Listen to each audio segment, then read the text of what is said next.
영상을 시청 및 청취해 주시는 모든 분들 안녕하십니까? 자, 오늘 말씀 구절은요, 저번 시간과 똑같습니다. 자, 유다 왕 여호야긴이 사로잡혀 간 지 37년 곧 바벨론의 에월무르닥 왕의 즉위 원년 12째 달 25째 날 그가 유다의 여호야긴 왕의 머리를 들어주었고 감옥에서 풀어주었더라. 그에게 친절하게 말하고 그의 자리를 그와 함께 바벨론에 있는 왕들의 자리보다 높이고 그 죄수의 의복을 갈아입혔고 그의 평생 동안 항상 왕의 앞에서 먹게 하였으며 그가 날마다 쓸 것을 바벨론의 왕에게서 받는 정량이 있었고 죽는 날까지 곧 종신토록 받았더라. 아멘. 자, 여호야긴 왕이 사로잡혀 간 지 37년이 되었습니다. 37년. 이게 짧다면 짧은 시간이지만 굉장히 또 길다면 길은 시간이에요. 37년. 이 전쟁을 경험을 하고 트라우마를 몸에 새긴 채 이 전쟁 포로로 무려 37년을 보낸 겁니다. 자, 저번 시간에 이 전쟁이 인간에게 남기는 끔찍한 트라우마에 대해서 아주 대충 이야기를 했습니다. 전쟁이 남기는 트라우마 말고도 이 트라우마 자체가 사람으로 하여금 과거에 갇히고 가두어져 현재를 살지 못하게 만든다는 것입니다. 그렇다 보니 어중뛴 시간을 보내게 되는 거죠. 이건 과거를 사는 것도 아니고 현재를 사는 것도 아닙니다. 이 베트남전에 참여한 군인이 미국으로 복귀해 살아갈 때 어느 날 가족들과 피크닉을 가서 친구들, 가족들, 식구들 같이 야외에서 고기를 구워 먹고 아이들은 뛰어놀고 우리가 어떤 일반적인 피크닉의 모습을 한번 그려볼 수 있잖아요. 그렇게 즐거운 시간을 보내고 있는 중 갑자기 이 군인의 눈에 자기 아이들이 베트남에서 경험했던 어린아이들과 겹쳐 보이면서 의식이 없어집니다. 제정신이 들어보니 아이들에게 막 험한 소리를 비롯해서 물리력을 행사했다라는 것이죠. 그러나 본인이 자각을 못합니다. 정신을 차려보니 애들은 놀라서 정신이 나갔고 애엄마는 아주 패닉에 빠지고 친구들도 막 당황하고 패닉에 빠져있고 여러분 이런 일이 계속되면은 정상적으로 살 수 있겠습니까? 이게 정상적으로 가정이 유지가 될 수 있을까요? 가정이 막 붕괴되는 거죠. 일상생활을 하다가 갑자기 정신줄을 놓게 된다든지 자신의 의지와 상관없이 막 식은땀이 미친 듯이 나고 심장이 뛰고 그냥 얼어버립니다. 머릿속이 백지가 돼버리고 말이 입에서만 빙빙 도는데 입 밖으로 나오질 않아요. 이 공황장애를 동반한 트라우마 증상들이 있습니다. 여러분 제가 저번 시간에 그 책의 겉표지를 한번 보여드린 적이 있어요. 제가 기회가 아마 이번 시리즈에서도 이 책을 읽고 난 뒤에 소감을 한번 좀 가볍게 이야기해 봐야겠다 이런 생각을 하고 있어요. 아직 원고는 쓰지 않았지만 The Body Keeps the Score 라는 책을 잠깐 이야기했었죠. 이 책의 내용 중에 충격적인 일이나 사건을 경험을 하면은 사람 내면에서 무언가 떨어져 나간다라는 것입니다. 그래서 통합적으로 돌아가야 하는 내면이 따로 움직인다라는 것이죠. 여러분 저도 영상에서 여러 차례 이야기를 했습니다.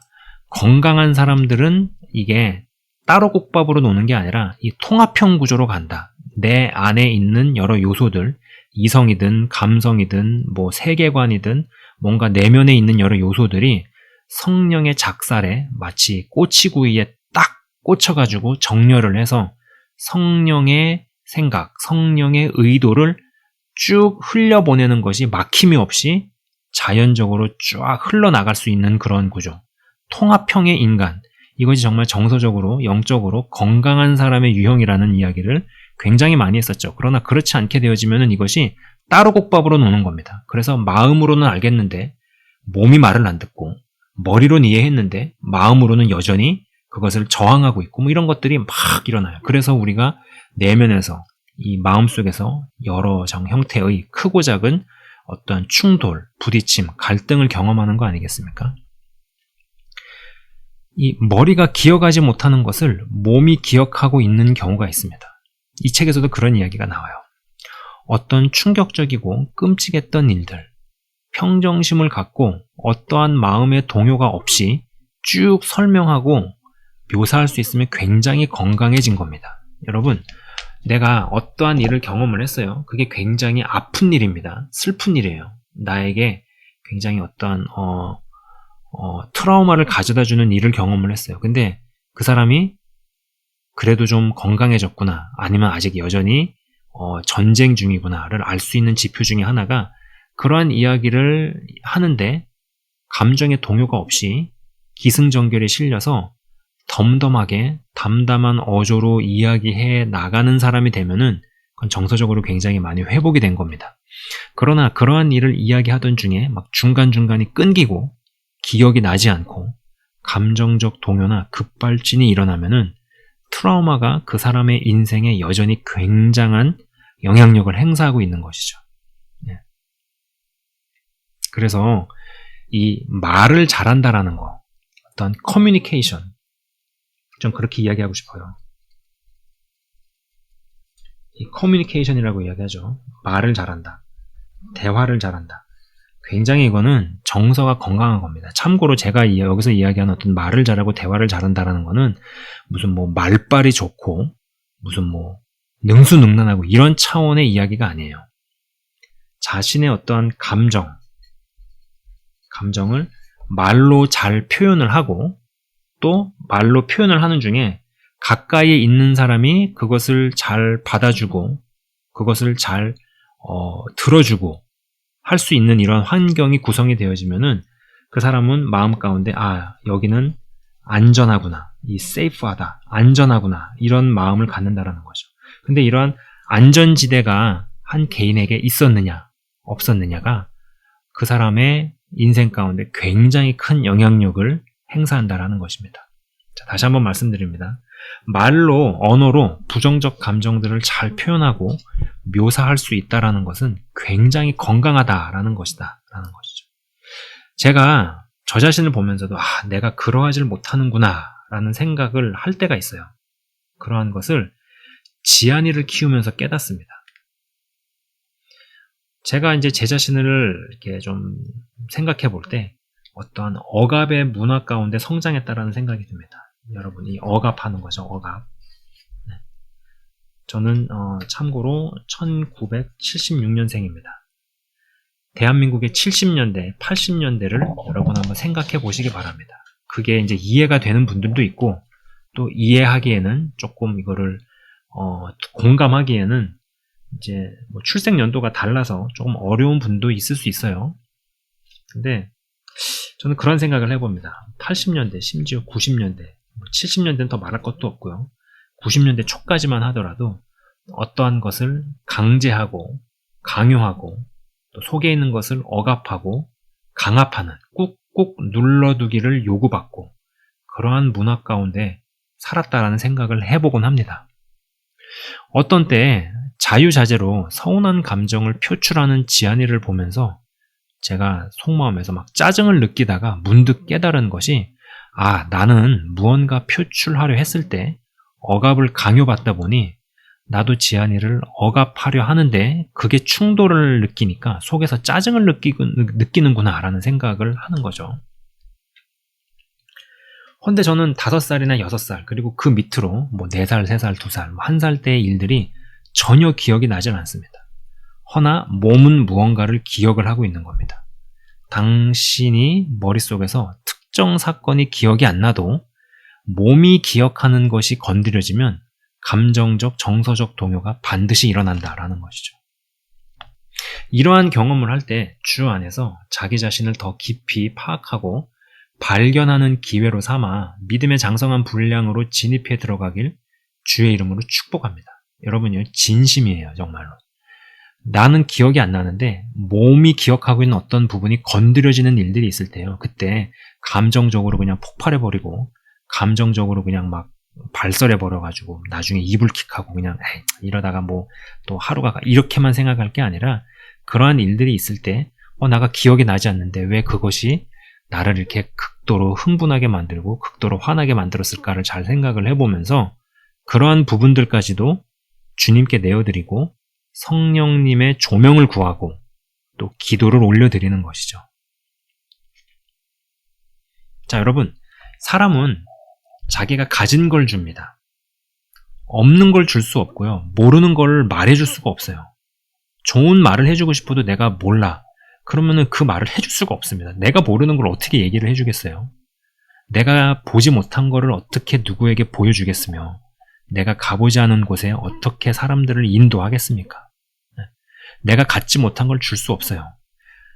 황금을 주고 싶어도 가진 것이 똥이면은 나도 모르게 똥이 나갑니다.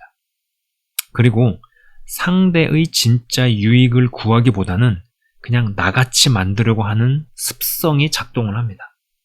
상대가 나같지 않으면 불편한 거예요. 대부분의 사람들이 상대가 나와 뭔가 다르면 또 뭔가 성장하려 하고 발전하려고 하면은 불편해한다라는 것입니다. 지안이를 통해서 제 몸 안에 각인된 것들을 깨달으면서 지안이에게 내 것을 강제하거나 억압, 주입하려 하지 않고 나를 돌아보고 나를 고치고 바꾸려고 시도를 하는 것 같습니다. 저는 좀 그렇게 생각을 하는 거죠. 내가 5살, 6살 때 일이 기억이 안 나는 것들이 많아요. 그러나 기억이 안 나도 뭔가 환경이나 분위기, 이런 강압이나 강제나 억압의 문화가 몸 가운데 스며들어서 그거를 저도 지안이에게 하려고 하는데 지안이는 안 그러려고 하고 표현을 하고 이야기를 하려고 하니까 그것이 짜증을 불러일으킬 때 저는 그것을 저의 발전의 기회로 삼는다라는 것이죠. 제가 이러한 이야기를 하는 이유는요, 여러분, 우리가 예수님을 믿어도 특별 은총은 어찌어찌 받아도 일반 은총의 영역은 완전히 끝나버리는 경우들이 너무 많기 때문입니다. 여기에 더해서 본의 아니게 사랑 충만한 악인의 역할을 하게 되는 이들로 인해 어떤 한계를 결국 극복 못하고 끝나버리는 경우들이 현실이기 때문입니다. 여러분, 제가 잠깐 영화 이야기를 해볼게요. 영화 신세계라는 영화가 있습니다. 신세계. 이정재 씨가 범죄 조직에 경찰 스파이로 들어간 이자성 역할을 했고요. 또 강과장 역할을 맡은 최민식 씨는 자기 목적대로만 이자성을 이용하려 하는데 정청 역할을 맡은 황정민 씨는 진짜로 진심으로 이자성을 위해주는 사람이에요. 그러니까 여기다 한번 이야기를 해볼게요. 이자성이라는 인물이 있고 정청이라는 인물이 있고 강과장이라는 인물이 있습니다. 이 강과장이라는 인물은 지밖에 몰라요. 그러나 표면적으로는 경찰에 속해 있으니까는 선인이라고 할 수 있겠죠. 정청은 표면적으로 악인입니다. 범죄 조직. 이자성은 경찰 쪽에서 이런 범죄 조직에다가 집어는 스파이예요. 근데 문제는 뭐냐? 강과장은 자기밖에 모릅니다. 이자성에 대한 어떤 배려라든지 애정이 전혀 없어요. 근데 정청은 이자성을 정말로 배려하고 아껴줍니다.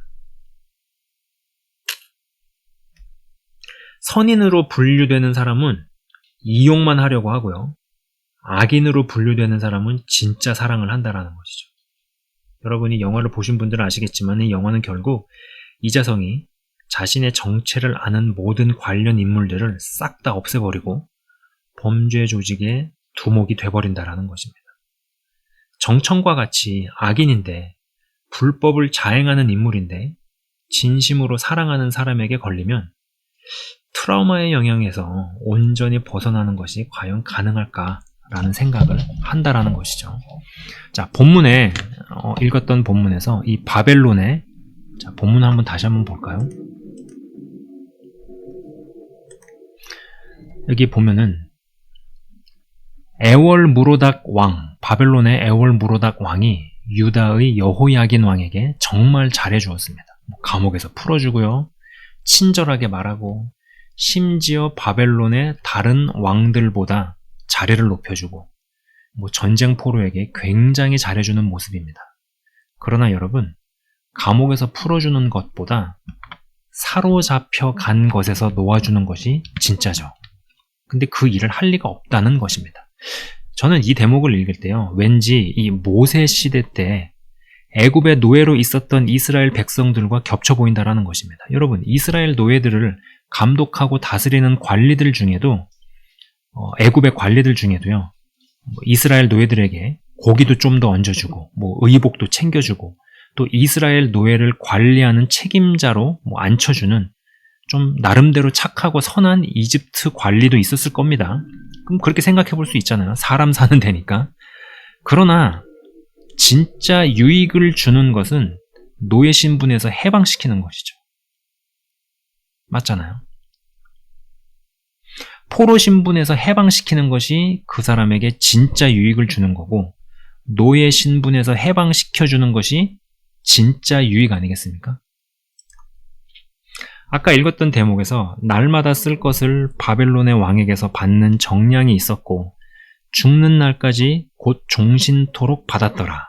죽을 때까지 사로잡혀간 근본적인 신분에서는 벗어나지 못했습니다. 여러분, 믿는다 하지만 특별 은총은 어찌어찌 획득을 하지만 그냥 그러고 끝나는 인생들이 있다라는 겁니다. 그리고 자기 좋으려고, 그냥 자기 편하려고, 자기 유익하려고 자녀를, 학생을, 성도를 자라지 못하게 하는 일들이 있다라는 겁니다. 이러한 구조와 환경 속에서 각각 개개인이 경험하고 여전히 싸우고 있는 트라우마는 더더욱 강화되어진다라는 것이죠. 자, 여러분, 이건 계속 시리즈로 영상을 제작을 해서 올려나갈 겁니다. 자, 오늘 준비한 내용은 여기까지입니다. 제가 잠깐 기도하고 마치도록 하겠습니다. 하나님 아버지, 감사합니다. 하나님의 은혜가 우리에게는 절대적으로 필요함을 고백합니다. 나름대로의 싸움과 전쟁이 없는 사람이 없습니다. 인생이 한 겹이 아닙니다. 사연 없는 사람이 없습니다. 내 사연은 너보다 더하니 그건 아무것도 아니다 라고 말할 수 없습니다. 사람마다 특징이 다르고 인내하며 담아낼 수 있는 그릇 자체가 다르기 때문에 그렇게 비교하며 누군가한테 강압을 하고 억압을 하는 것이 아무 의미가 없습니다. 하나님, 우리는 어떠한 특정 문화권에 나고 자라서 보고 배우고 공기와 같이 우리 심령 가운데, 내면 가운데 스며든 것들이 있습니다. 믿음 생활을 하고 주님을 알아가는데 도움이 되면 좋겠지만 현실적으로 도움이 안 되는 것들이 많고, 그래서 어찌어찌 하나님의 은혜로 말미암아 특별 은총을 받아 하나님의 자녀는 되었지만 일반 은총의 영역에서 무언가가 부딪히고 또 영적으로의 자람, 성장에 있어서도 심각하게 갈등을 하거나 여전히 싸우게 되어지는 일들이 굉장히 많음을 봅니다. 그러나 하나님께서는 모든 것 탐욕하여 선을 이루게 할 것이고, 저를 비롯해 영상을 시청 및 청취하시는 모든 분들이 특별히 기억이 나진 않지만 내 몸 가운데 각인이 되어져서 특정 상황, 특정 사람과의 만남이나 상황이나 분위기가 내 안에서 요동을 치고 할 때 그때 그냥 감정적인 분출을 하고 폭발해버리는 것이 아니라 그것을 성장의 기회로 삼아 깊숙이 스며들어져 있는 것들까지도 주님께 올려드리고 주님께 아뢰고 기도의 응답을 받음으로 말미암아 주님 믿음의 장성한 분량으로 건강하게 자라나게 하시고 트라우마들을 극복을 하며 하나님 아버지 영적으로 단단한 사람으로 이끌어 주시기를 간절히 간구합니다. 주님 감사합니다. 영상을 시청 및 청취하시는 한 사람 한 사람 주의 이름으로 축복하며 기도합니다. 영적인 축복을 허락하여 주옵소서. 예수 그리스도 이름으로 기도드리옵나이다. 아멘. 지금까지 시청 및 청취해 주셔서 대단히 감사합니다.